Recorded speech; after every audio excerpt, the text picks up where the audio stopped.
मैं बीजेपी के सहयोगी जी को वोट कराना चाहता हूँ और कराऊंगा। ज्यादा नहीं तो मैंने जो 30% का वादा किया है उतना वोट दिलवा के रहूंगा।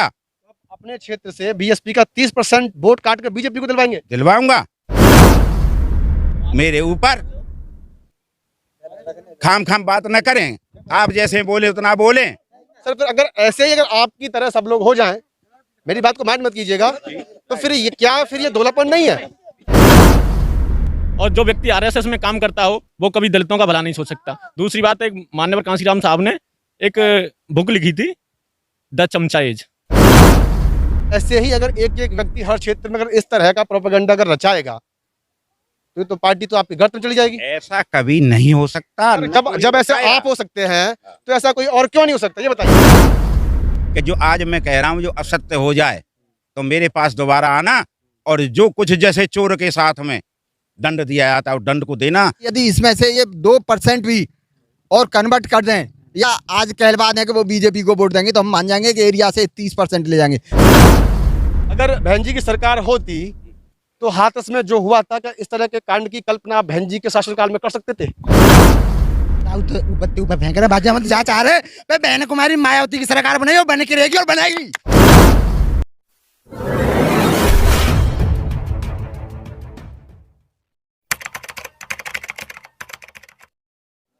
हाँ सर, अब हम वापस आ गए आपके पास।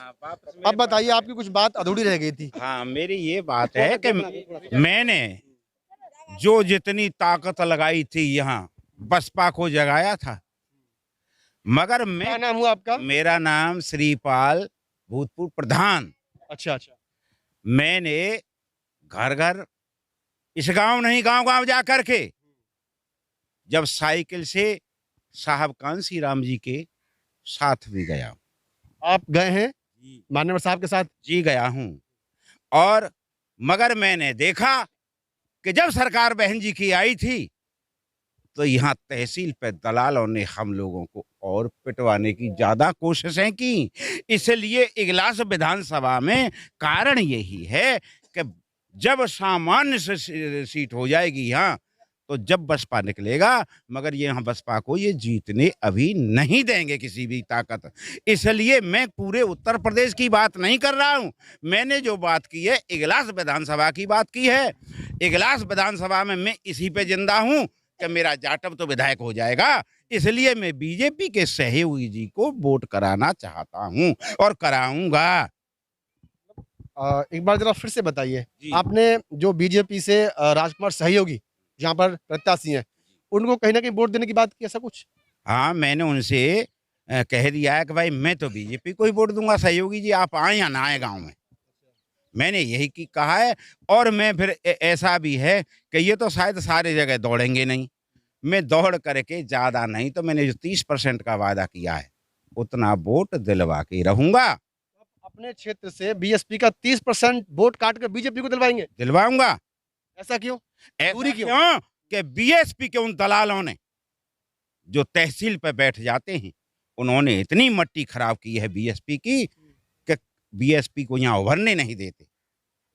अगर वो सही न्याय को न्याय तोलते, किसी जाट और जाट रास्ता में जा रहा है और जाट के देखा कब तो हमारा बहन जी का शासन है, तो जाट के कोठे में जाके कोठा मारा और उससे कहने का जा करके थाने पहुंचा और बोल दिया कि हरिजन एक्ट कायम कराओ। और वहाँ जो अध्यक्ष वगैरह बैठे रहते थे बसपा के, तो थोड़ा सा उसमें ऐठा भर देते थे और दूसरे दिन उस जाट के घर कहानी भेज देते थे कि आप पे हरिजन एक्ट लग चुकी है, इससे बचें आप। तो अब वो जाट कहता था कि साहब मेरे पास 4 बीघा जमीन है और 4 बीघा जमीन है, बेच करके मैं आ रहा हूं इंतजाम करके, और मुझे मेरे ऊपर खाम खाम बात न करें, आप जैसे बोले उतना बोले। आइए, हाँ बोलो बोलो। मैं क्या बात कहना चाह रहा हूँ, इतनी बात जो बनाई का है जा रहे बीजेपी के मामले में, योगी के मामले में, अब यहाँ सब बसपा के सब जा रहे बहन जी की हैं, यहाँ कोई जामे गुना है। 5 ही बार सीएम फिर बनेंगे बहन जी उत्तर प्रदेश जी।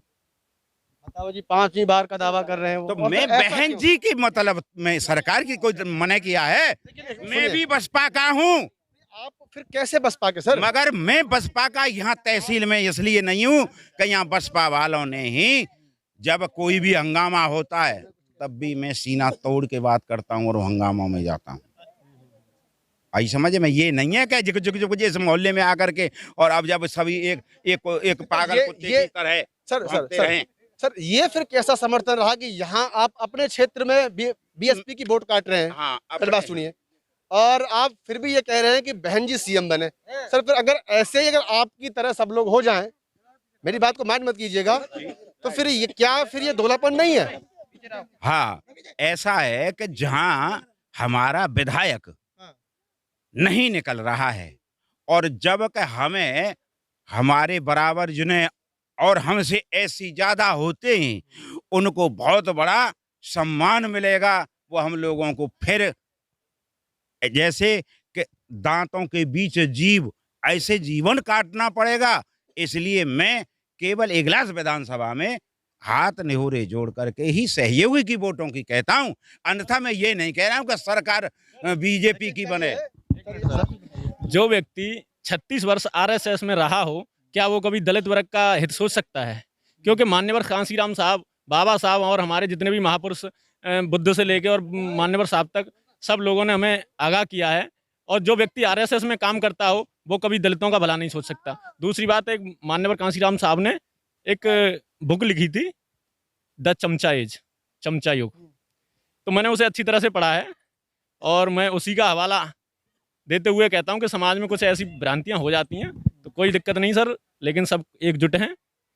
लेकिन सर मैं आपको रोकूंगा। सर आपने एक बात कही कि मैं सिर्फ इस क्षेत्र से, तो वही चीज मैं कह रहा हूँ, अगर ऐसे ही अगर एक एक व्यक्ति हर क्षेत्र में अगर इस तरह का प्रोपेगेंडा अगर रचाएगा तो पार्टी तो आपकी गर्त में चली जाएगी। ऐसा कभी नहीं हो सकता। जब ऐसे आप हो सकते हैं तो ऐसा कोई और क्यों नहीं हो सकता, ये बताइए आप। मैं केवल इसलिए हुआ हूं कि कुछ समस्याएं हैं जो जटिल समस्याएं अटकती हैं, तो जब हमारी सरकार नहीं थी तो हमारा कोई सुनाई करने वाला नहीं था, तो हमने राजकुमार सहयोगी से मदद मांगी, उन्होंने मदद दी थी। अब मैं आपको रोकूंगा, एक सेकंड रुकिए। आपने राजकुमार सहयोगी जो स्थानीय विधायक हैं उनसे मदद मांगी, तो क्या आपने मदद मांग के कोई उन पे एहसान किया था? वो आपके प्रतिनिधि हैं, जब वो आपके क्षेत्र से चुने गए हैं तो वो आपकी बात सुनेंगे। तो इसमें कौन सा जो है आप पर कुछ उन्होंने एहसान कर दिया सर? ऐसा है जी कि मैं फिर इस बात को आपसे विनय करके कहता हूं कि जो आज मैं कह रहा हूं जो असत्य हो जाए तो मेरे पास दोबारा आना, और जो कुछ जैसे चोर के साथ में दंड दिया जाता है दंड को देना, मगर यहाँ फिर अगर हम सहयोगी को वोट नहीं करेंगे तो यहाँ साला रालोदा का विधायक बन जाएगा। तो मतलब आप ये है कि आप अपने के लिए प्रयास नहीं कर रहे हैं, कि जो आपकी अपनी पार्टी है वो कहीं ना कहीं उसके लिए प्रयास करें। अगर वो हार ही तो जाएगी, लेकिन आपका जो वोट प्रतिशत है वो तो कम से कम नहीं गिरेगा। खैर चलिए कोई बात नहीं, मैं बात करता हूँ ताऊ जी के लिए आप क्या कहेंगे? उन्होंने बीएसपी के समर्थन के साथ साथ भाजपा को वोट देने की बात की। नहीं, इनकी जो मुख्य बात है, कुछ दलालों के प्रति घृणा नफरत है और दलालों के कारण ये अपने लोकप्रिय प्रतिनिधि, लेकिन आप उस बात को प्रदेश स्तर पे, राष्ट्रीय स्तर पे पहुंचाइए ना फिर। नहीं आपको लग रहा है कि बीएसपी में कुछ ऐसे दलाल हैं जो इस तरह का काम कर रहे हैं, तो उसको सर पर्दाफाश कीजिए उनका। ये इनका काम हो सकता है, मेरी निगाह में ऐसा कोई दलाल नहीं है। और यदि एक दो कोई दलाल हुआ होगा तो वो सारी पार्टियों में दलाल बैठे हैं। बीजेपी में तो उससे भी बहुत बड़े पैमाने में सारे दलाल ही हैं। आप देख रहे हैं कि पिछले 6-7 वर्षों से सारा देश बिकता जा रहा है। एक एक करके जो सार्वजनिक क्षेत्र के उपक्रम हैं वो सारे लगातार बेचे जा रहे हैं। और ये भी आप देख रहे होंगे कि मुख्यतः वो 2 व्यक्ति अंबानी और अडानी खरीदते जा रहे हैं। तो इसका क्या कारण है? अंबानी अडानी क्यों खरीद रहे हैं? वो पीछे से उन्हें मिल रहा है, आगे समझे। तो दलाल तो वहाँ पे बहुत पड़े हैं, इन्हें छोटे दलाल दिखाई देते हैं। हो सकता है कि वो अपने समाज के दलाल होंगे, इसलिए इनकी पीड़ा हो सकती है, क्योंकि इस समाज में आपको रोकेंगे। ताऊ जी आप कुछ कहना चाहें? आपकी बात ना वो भूल जाएगी, बताइए। हम तो यही बात चाह रहे हैं कि जो ये दलाल हमारे जो भाई कही का अस्सी पाल ने कि दलाल तो जी अपने मुआए हम सब झारे के बसपा की वो हैं, बसपा के लेकिन ताऊ जी कह रहे हैं कि 30% वोट काट देंगे वो। 5 बार बहन जी फिर बनेंगे उत्तर प्रदेश सीएम। अच्छा बताइए बहन जी, इस बार सीएम बनेंगे कि नहीं बनेंगे भाई? बनेंगी?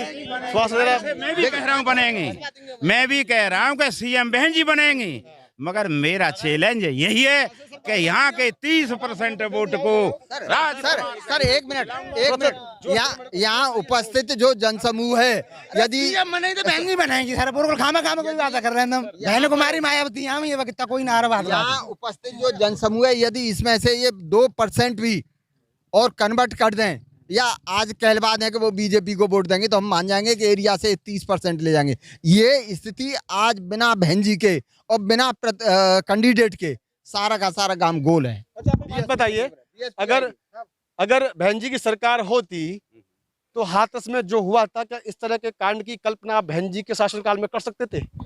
नहीं होती, नहीं होती। तो फिर ऐसा है, उसको तो मैं भी चाहता हूँ कि बहन जी की सरकार आए। ताऊ का चाहना बताओ जी, ताऊ का चाहना कैसे है फिर? अब बताइए, आप बताओ। ताऊ को चाहना तो छुना सर जी बात है, ताऊ तो ऊपर फेंक रहे बाजा मत जा चाह रहे पे बहन कुमारी मायावती की सरकार बने और बने की रहेगी और बनाएगी बहन कुमारी